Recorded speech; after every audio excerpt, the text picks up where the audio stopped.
Okay. At this point, I would typically say, where are we now? And then move into this week's topic. Today, I'm going to say, where were we 5 years ago? And where we were was in Bethesda, Maryland. Literally right now. Many of us were in Bethesda, Maryland.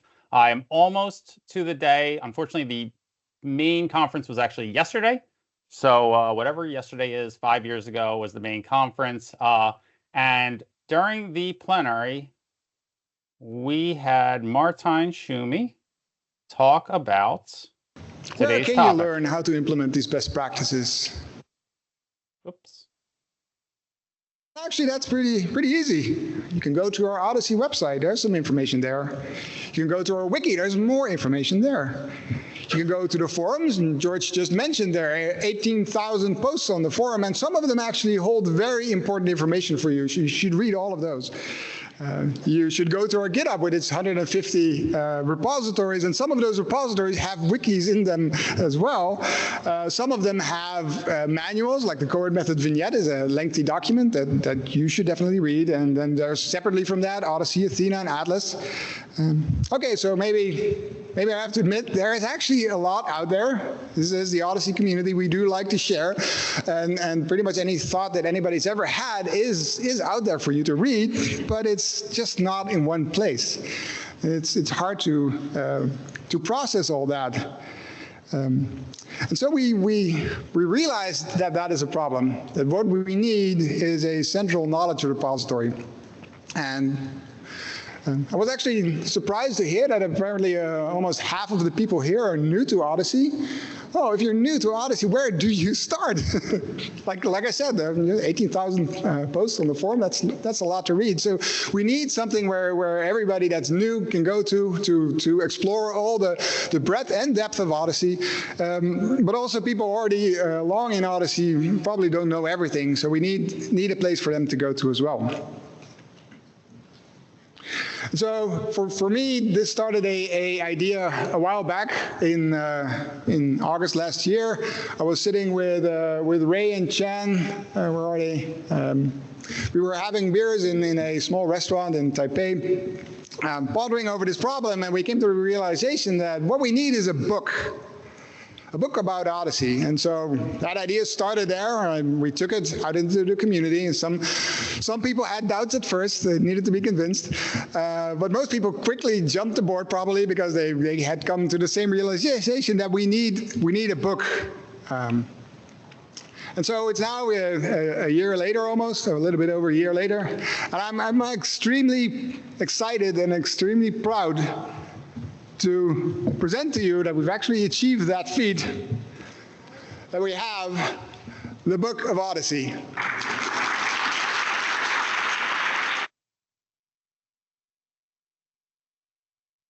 So two things on that. One, my sincerest apologies to Martijn for not telling him that I was going to run that. I kind of decided on that about 15 minutes ago, and I'm sure he enjoyed every second of it. Two, at some point, I think it was in that video, he says that some people didn't believe in him, and he looked specifically into the audience. That was Patrick on the other side of that stare for a moment, but it was really a great moment, and we gave out about 400 to 500 free copies of that book at the symposium, which was fantastic. But certainly, that was hardly the end of the line.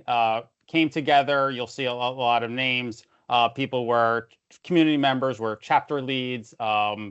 We had a two-day face-to-face event at Case Western Reserve University. I saw Mark Bino on the call. He was one of our gracious hosts to kind of put this book together. Martijn was an incredible lead for the entire effort. Came together at the symposium. Since then, over the last 5 years, 2,172 copies of the book have been sold on Amazon. Again, that is, you can see, obviously, right after the event, a heavy majority were sold, but we're still talking 12 to 1,300 books that have been sold, really with minimal marketing of the book. We've had it in the Our Journey. We have a link online, but this doesn't. There's no proceeds going to the coordinating center. You're basically paying for the printing cost, and people are continue to order it, continue to use it. It has been translated into multiple languages, and I can tell you that there is ongoing work to add more translations right now. There's also an online version, which is linked to our website, and we have about 3,000 unique active users per month of the online version of the Book of Odyssey, about half from the US. You can see a plot from last year. So this really has been an incredible resource for our community, and we talk a lot about the different educational resources, and we talk about tutorials, both the tutorials that'll happen at the symposium, tutorials that you can find online on YouTube, the Eden Academy, the forum threads that you heard Martijn mention. I mean, there really is a lot, but this really remains one of the most useful resources that our community has ever put together. And now here we are 5 years later, and we really wanted to look back on what it took to put this together and what use it has been. So on that note, I am going to turn it over to Patrick, who will kind of take over this part of the session. Great. Thank you, Craig. And to be clear, I'm going to just moderate a bit of this conversation. I'm really hoping that this will be a broader discussion amongst all of us. But I'm going to share my screen. And we're going to start first by actually going to the online version of the Book of Odyssey. So for those of you who have not gone to the online version, it's at odyssey.github.io/the Book of Odyssey. And this is actually the most up-to-date pressed pushed version of the book, which had a few updates following the initial publication version that you can actually also order on Amazon. What I'd like to actually do, though, is talk about the content of the Book of Odyssey and allow for those who contributed to its authorship to share their thoughts and perspectives as I go through the chapters and the content. And then we're going to hopefully broaden this conversation out to hear about from all of you in the community who have used the book, what you're sharing your reflections on that is. So first we'll go through the book and get reflections from the authors, and then I'll use poll everywhere, and we can you can raise your hand in the chat so we can moderate a conversation. So before I go through chapter by chapter and ask the contributors to share any thoughts or reflections, I'm going to start by giving the floor to Martijn and David, who championed this work, and Martijn really did a ridiculous amount of work in leading our community and leading through by editing the collection and individually contributing. Martijn, maybe if I can put you on the spot just to share your overall high-level reflections of the journey that you took to take this idea from a good conversation with Ray and Chan in a bar in Taipei all the way to actually realizing that moment when you held up the book at the Odyssey Symposium. Sure. Thanks for the heads up.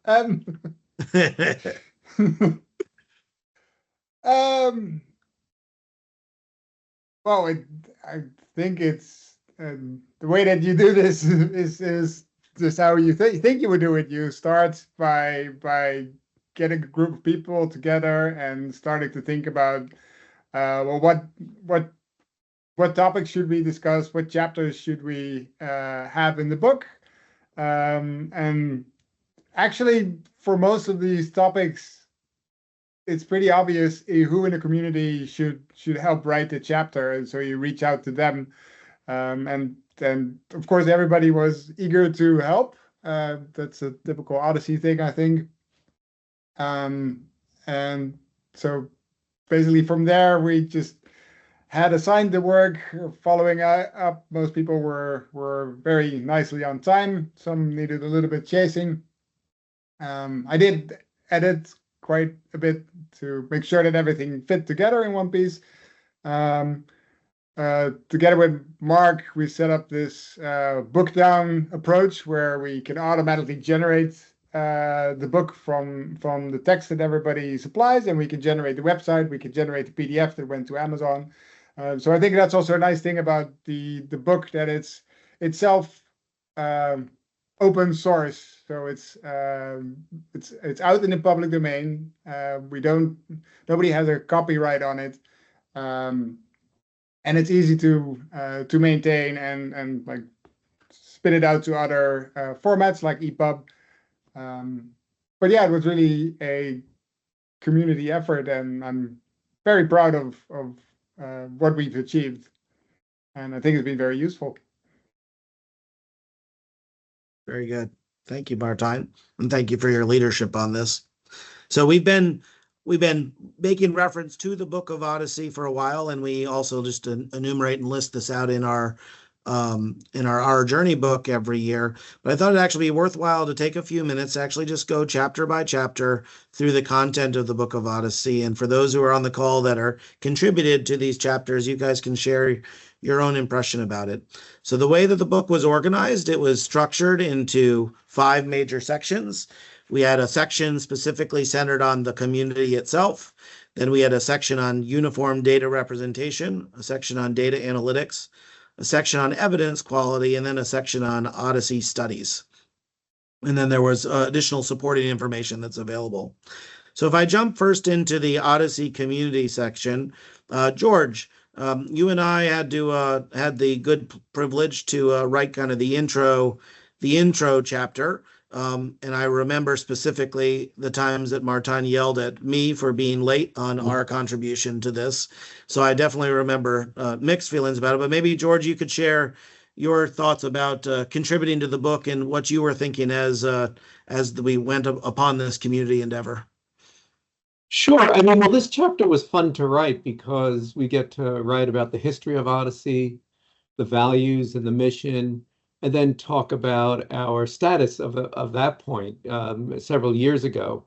We had written some summary papers of Odyssey, so we drew from that, but just being able to, to describe the community, to introduce the book was actually kind of fun. So, we were lucky that we had this large cohort of dedicated Odyssey members to write the rest of the book, frankly. Yeah, I do remember us pulling a lot of material that we had kind of scattered all over the place. And once we wrote the chapter, we felt kind of impressed with what our community actually represented, because like once you actually put it all in one place and kind of see it all together in a summary, it was quite nice. I went back and reread the chapter that we wrote in preparation for this meeting. And one of the things is a lot of the content is actually pretty enduring, right? Our mission for the Odyssey community hasn't changed. Our vision hasn't changed. Our objectives and kind of the key tenets that we follow haven't changed. What has changed, though, is the progress. The fact that we've grown in terms of our number of collaborators, we've grown in terms of our data network, and we've grown in terms of the impact that we're actually making. A lot of what we were writing about, to a certain extent, sounded a bit aspirational. And it's kind of fun to look back and realize that not only can we continue to have those same aspirations, but also now can point to a lot more successes that our community has that kind of should motivate us, continuing forward under the mission that we still have. Right. I mean, the big change is all of the progress was about the infrastructure to get there. And now, if we were to report on our status, it would be more about evidence we've actually generated and decisions we've helped the field make. Absolutely. So also in this Odyssey community section, there's a little description about where to begin and how you can fit in as an individual.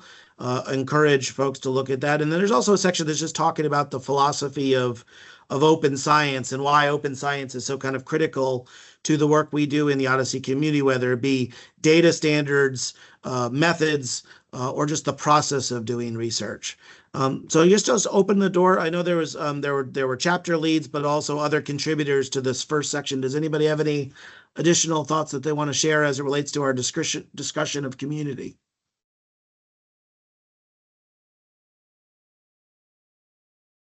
Apologies, I can't see the full list. So Craig, I'll have you keep me honest if people raise their hand that I can't see it. Real briefly and say that I thought we were a little bit ahead of our time in promoting kind of open science across the community when we wrote the book. And that sort of driving principle has resonated very well across our community and spilled over into many other groups looking at large-scale observational research. So it's great that we stressed this very early on in the book, even though it was aspirational at the time. If we consider revising the book, we can talk about the successes that it has helped us engender. Yeah, it was a great call out there, Mark. Absolutely. Yeah, I think some of the things that maybe we even take for granted today really weren't things that we could take for granted. There were still opinions and perceptions about things that were different, but some of the decisions we've made have endured nicely, and I think certainly a focus on open science has been one of them. The second segment of the book was about uniform data representation, and specifically, we had a chapter that Claire authored on the OMOP Common Data Model, a section that Christian and Anna had put together specifically centered on the vocabularies and how to use that. And then another chapter that was specifically focused on the ETL activities that Claire and Erica helped to lead. So maybe just open it up to any of the authors or the contributors of this section about reflections in putting together our data standards section of the Book of OHDSI.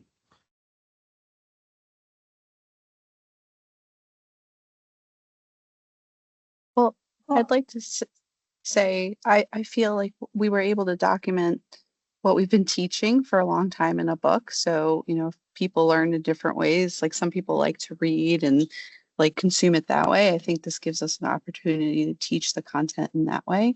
The other thing I'd like to say is we have some like best practices that we kind of said in the book of like, this is the best way to perform an ETL.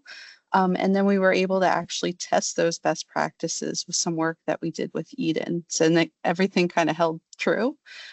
So I really like having it to refer to and point people to, like basically the things we've been teaching for years. Thank you, Erica. Yeah, Claire? I would second that. I think, I love the common data model, as you guys can probably tell, just because of the foundational nature of the CDM and how it has endured. And I look at it, and over the past 5 years, it hasn't changed a whole lot. We've made it better and we've tweaked it here and there, but it's largely stayed the same. And I actually think that's a wonderful thing because it means that I think we've been doing something right with the common data model for a very long time. And the fact that we really haven't needed to update it from its current state, tells me that it's serving its purpose well for the community, and that makes me really happy. And we've certainly made tweaks, like I was saying, here and there, but I'm really happy with where it is now, and what we've done to increase the understanding of the model and the way we use it, rather than the model, than changing the model itself. I think about our work with Themis, and all of our work with documenting the CDM and how people can really use it to represent their data and the best way to do that. And I think we've just created a ton of information and content and best practices for the community since we put this together. But it really makes me think about the enduring nature of the CDM. Very good. Thank you, Claire. Anyone else who contributed to the data representation section like to share thoughts?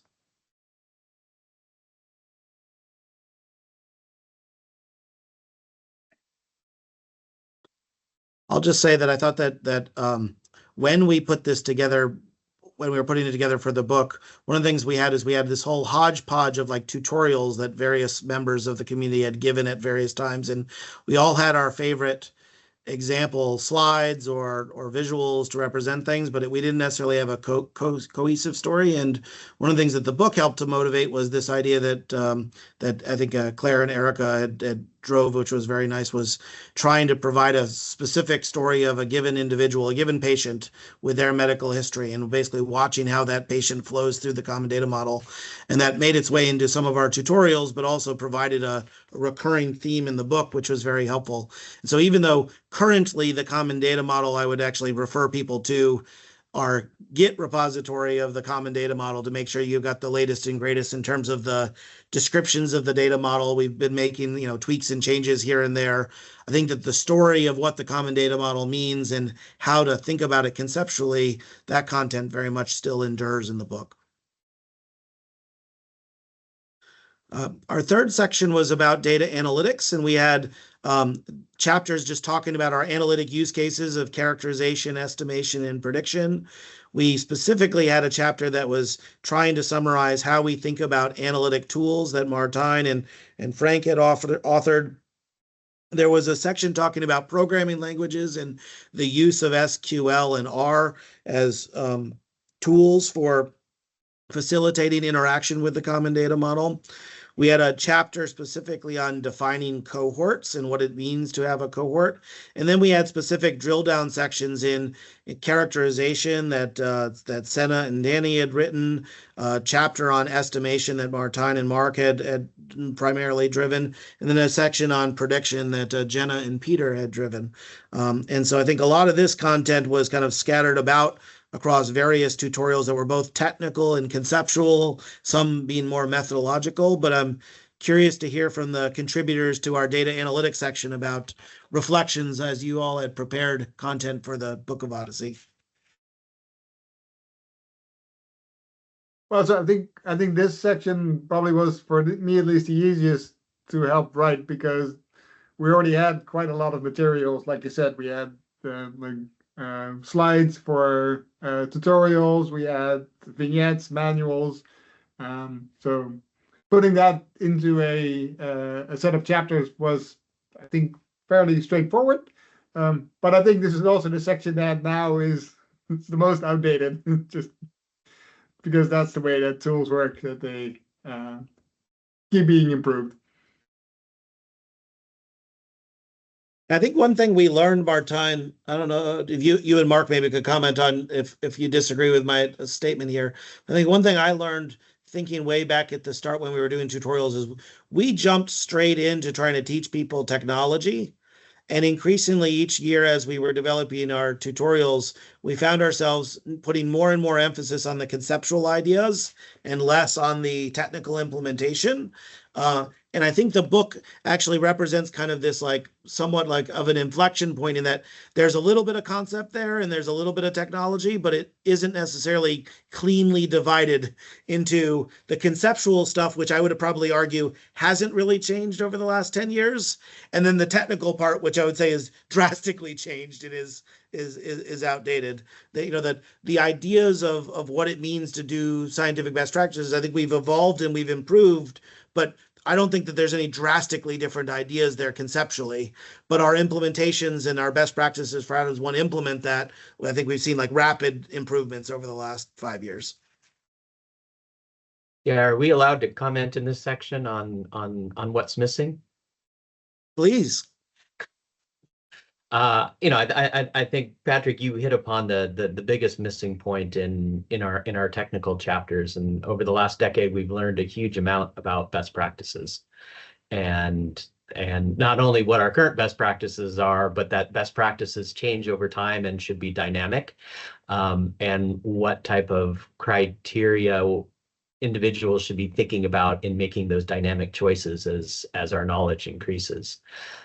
Likewise, I think one didactic addition to these chapters might be more specific case studies or a larger set of chapters on specific case studies that reflect our, how best practices actually play out. In theory, best practices are great. We call them practice, but they're really best theories.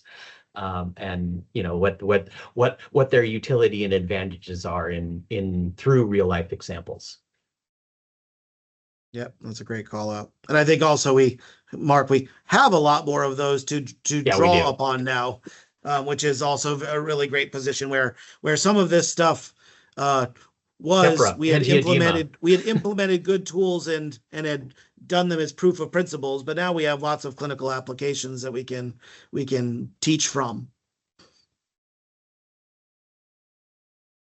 Anyone else who contributed to the data analytics section want to share thoughts? All right, if not, we went, the next section that we had was specifically centered on evidence quality. And we made a chapter that was specifically centered on just trying to even describe what does it actually mean to have reliable evidence that John Duke and I had put together. We had a section specifically on data quality that Martijn and Wojciech and Claire had prepared.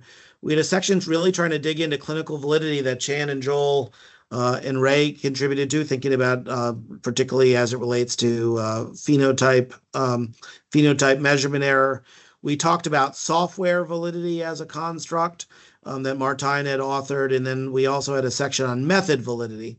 And really, I think the thing that was interesting to me about this section is, I think one of the things I'm proud of for our community is that we try to focus on trying to really be rigorous in the work that we've done.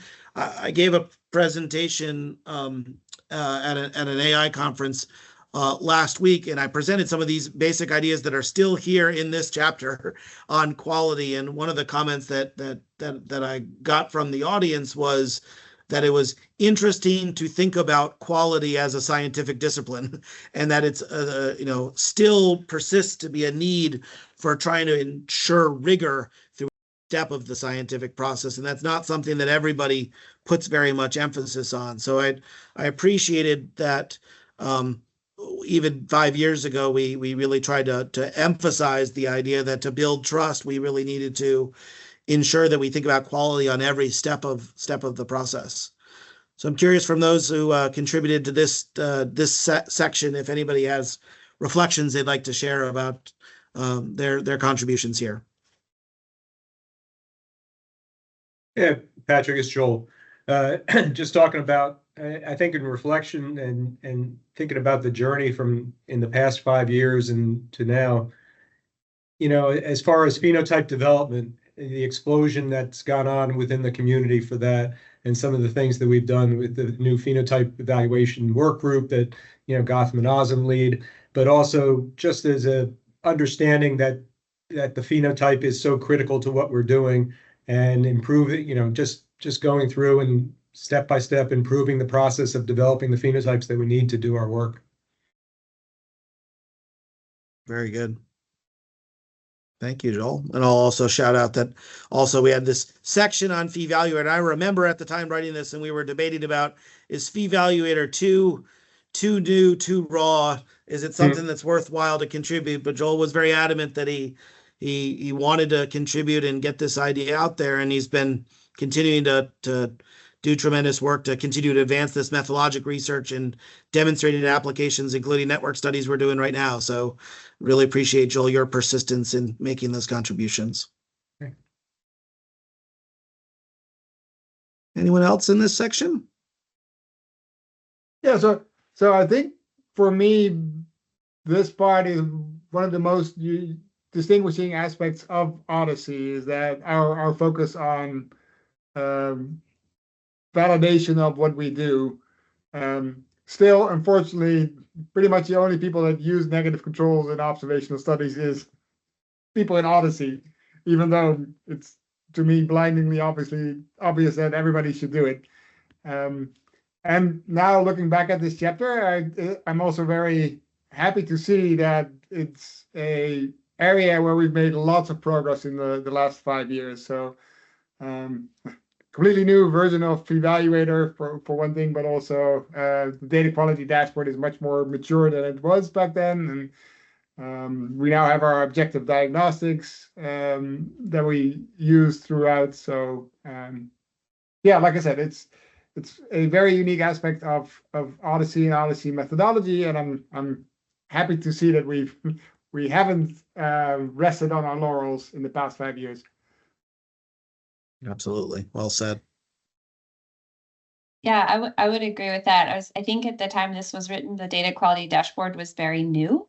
And with the help of many, many others like Katie and Melanie and Maxime, it's much better. I'm actually really proud. I think if I'm remembering correctly, I think the DQD is often the first software tool people interact with after they map their data to the OMAP CDM. So the first software tool they use to actually connect to their new CDM and start to learn about it. So it's become, I think, quite a cornerstone, at least in my circles of people that I talk to with their ETLs. And you know, it's very fun to see. But I agree with Martijn. I think we've made a ton of progress, and I can see so much more that we can learn in this area. And so I'm excited to keep learning. Very good. Thank you, Claire. And then certainly last but not least, we had a section on Odyssey studies, and Sarah and Martijn had contributed to talk about specifically steps for the studies, and Kristen and Greg and Sarah had contributed to talk about the notion of Odyssey network research. And I remember this at the time that we were discussing this, that we felt like we had to have a section about how to run Odyssey studies. And yet 5 years ago, we also recognized fully that we were not mature in terms of what it actually took to run network studies. And so this was a section that we kind of put together with a bit of trepidation, recognizing that we knew whatever we write really was not going to endure, but we needed to plant a flag to say that, you know, the core of what we're trying to do is do all of this work to facilitate studies. So I'm curious for those who contributed to this section, if folks have reflections on those work at the time and thoughts about how it endures.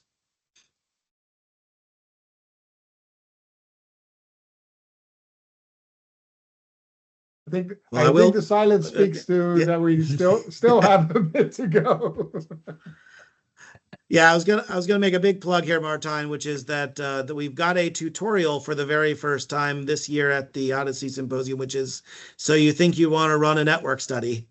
And I'm really hopeful to see that the work that the group is putting together to prepare that tutorial, not only will it be a great experience for those that register and sign up for that tutorial, but hopefully it could actually be content that covers both the social and socio-political aspects of building a collaboration and establishing a personal network of individuals, but also cover the technical aspects of what it actually takes to write a protocol, design an analysis package, test that package across a range of different environments, implement the study across a network of databases, share back results to a coordinating center, and disseminate those findings. And I think that there's a high level conceptual basis that is still in the book that's useful, but I think that we have a great opportunity as a community to dig deeper into exactly how this works and to provide people a little bit more tangible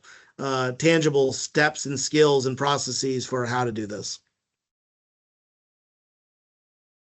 This sounds like an important place for a shout out to the burgeoning Odyssey Evidence Network as a way of facilitating all of those steps. But before I let Claire do that shout out, I will also say this is probably one of the most important aspects for further statistical research, is how to deal with the federated information that remains privacy preserving yet as informative as possible to make the best healthcare decisions.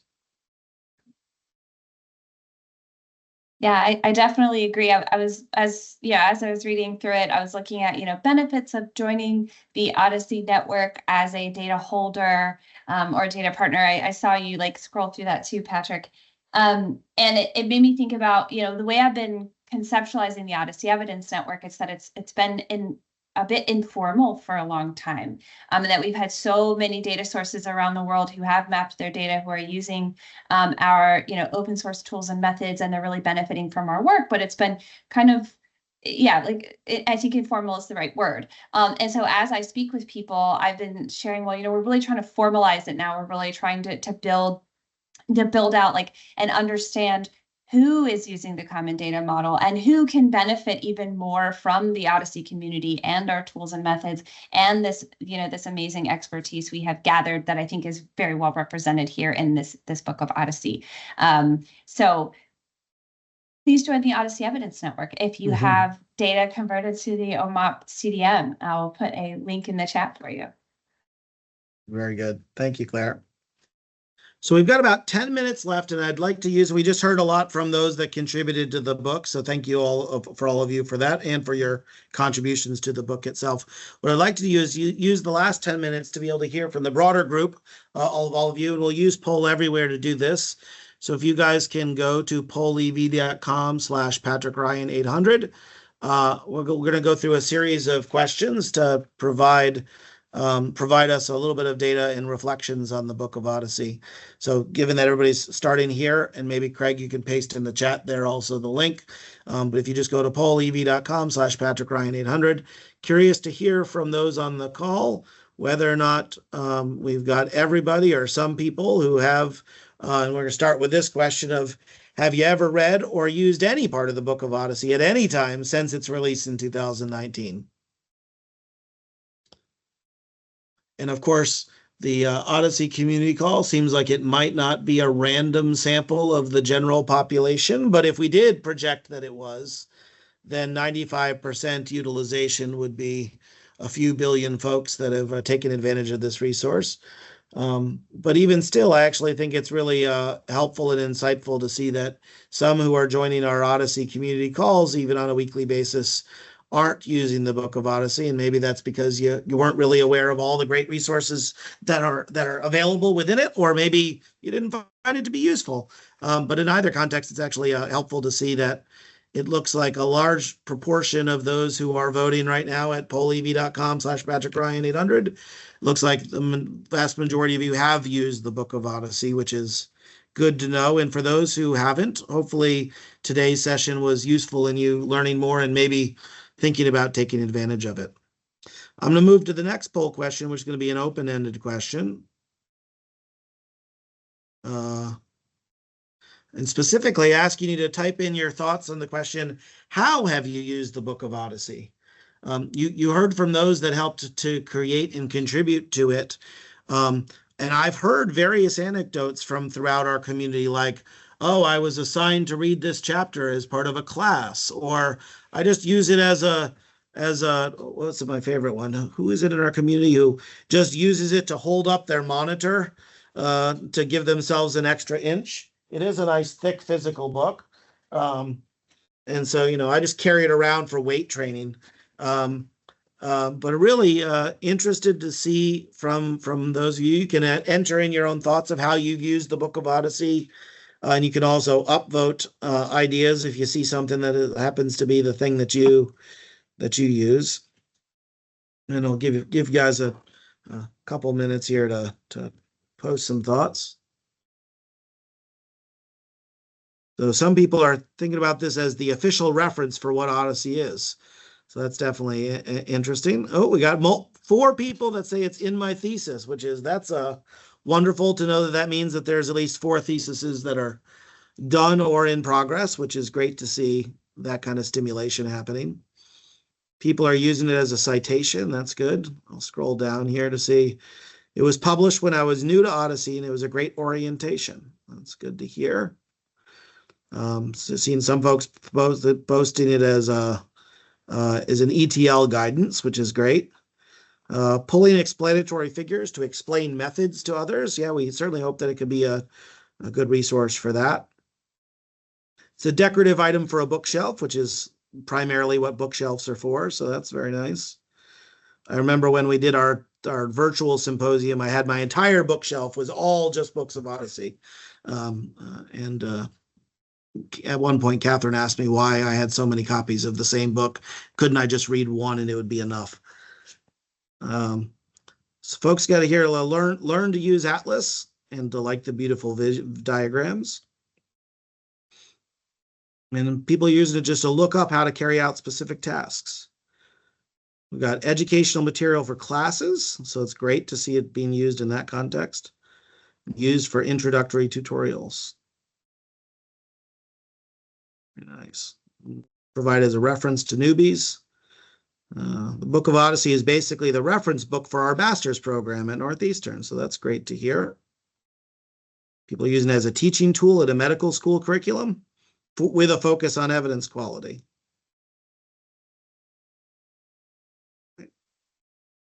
Very nice. I'm going to scroll back up to the top, see the top voted ones here. So, and then really just to get started with OMOP, which is a great resource to have. Learn about standard concepts, the introduction to what the CDM entails. Wonderful. Well, thank you for all of that, the input about how you've been using it. That's really great to hear. I'm going to ask you 2 more questions before we let you go for the day. So given that you have used it for various things, we'd love to hear from you what information you found in the Book of OHDSI that has been most helpful for you. So you heard from those of us that contributed about what, why we put the content together or what it was useful. But we also recognize like it's a pretty big book. It's got a lot of sections. As Martijn mentioned, like we think there's some sections are kind of uniquely differentiated, like our section on validity. But it's hard to know when you put together a book what parts are actually going to be the most directly useful for the community that actually bothers to get a copy of this book. And we recognize that not everybody's reading it end to end like a good fiction summer breeze read. So there's probably sections that are potentially more relevant or more useful for folks. And so just interested to hear folks' thoughts of what sections they found most useful. So I have multiple votes here for the methodology part. Some votes for the CDM descriptions and the ETLs, data analytics and study steps. Shout out for vocabularies, for population level estimation. Someone highlighting that they're now using the CDM current documentation to get to stuff, which is great. Somebody actually likes the OHDSI purpose is the thing that they find to be most helpful, which certainly orients you to joining part of our community. An overview of the complicated OHDSI methods. Hopefully we're making them a little bit less complicated by having the book and the analytic tools. Good. Well, I think I see, it looks like while we're not expecting to be everything for everybody, it looks like there's at least some votes for all of the sections within the Book of OHDSI, which is good to know that there's some value that individuals are getting out of individual components, and recognizing that as a textbook, it's you want to be equal parts, a reference material, but also some sort of a motivation. And given that we are an interdisciplinary community with so many disparate topics to cover, we recognize that it's not going to be the same for everybody. So the last thing I'll leave you with here, and I know we only have 2 minutes left, but I want to end on an open brainstorm that we'd love to hear from you. We just reflected on the 5-year journey that the Book of OHDSI has taken. We'd love to hear from all of you. What additional information would you like to see in a future edition of the Book of OHDSI? We're not making commitments at this point that we would have a future book of OHDSI, though it is something that we have discussed on our steering work group. And something that we've heard from the community from time to time of, hey, when's there going to be that next version? And so it's something that's actively being discussed, but we'd love to hear from you whether or not there's anything that the Book of OHDSI in its first incarnation didn't cover that you'd really like to see covered if we were to make a community effort towards creating a new version. And while you all are answering that, I'm also happy if anybody wants to come off mute, and if I didn't give you a chance to share your own thoughts, reflections, or comments, feel free to chime in about this journey we've all been on together.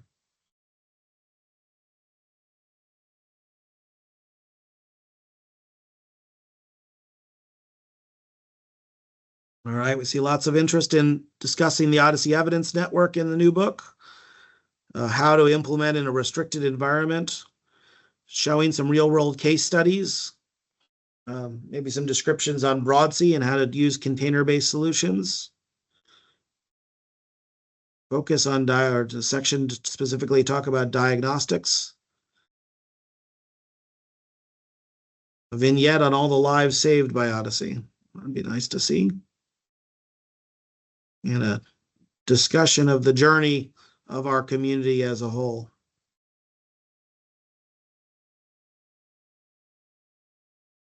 Ooh, and an end of chapter quiz, so we can actually test people and maybe actually give out some CE credits if possible. And we could maybe if we come up with quiz questions, and then we can test how well LLMs are able to solve the Odyssey accreditation test, and that could become one of the benchmarks for GPT-5 or 6. All right, and an interest in having maybe some specialty sections in specific therapeutic areas like oncology. Great. Well, thank you for the input here. I'm going to actually just leave the poll everywhere open in case folks would like to add their additional thoughts. We'll capture this information and share it with the broader group, specifically as we think towards whether or not a future Book of Odyssey is something we want to do. But I want to again recognize and thank Martijn for his tremendous leadership in driving this effort 5 years ago forward, and thank everybody in the community who contributed to making this a reality and creating a resource that has been tremendously useful, not only for the 150 all on the call today, but for the thousands of individuals, either those that self-identify as being part of the Odyssey community or just in the broader health data science ecosystem who've taken advantage of the community free resources that we've all created as part of this. Thank you all for your contributions, and look forward to collaborating with all of you as we think about education continuing to be one of the pillars of our community to support each other and making our Odyssey mission a reality. Thank you all very much. Craig, I'll turn it back to you. Yeah, thank you, Patrick. And thank you, everybody, for joining and taking part in the poll. I echo Patrick's comments about Martijn and everybody who took part in putting together the first Book of Odyssey. I hope you all have a great day, a great week. We'll see you next Tuesday to hear about some of the recent publications that have come out of our community. Have a good one, everyone. Bye.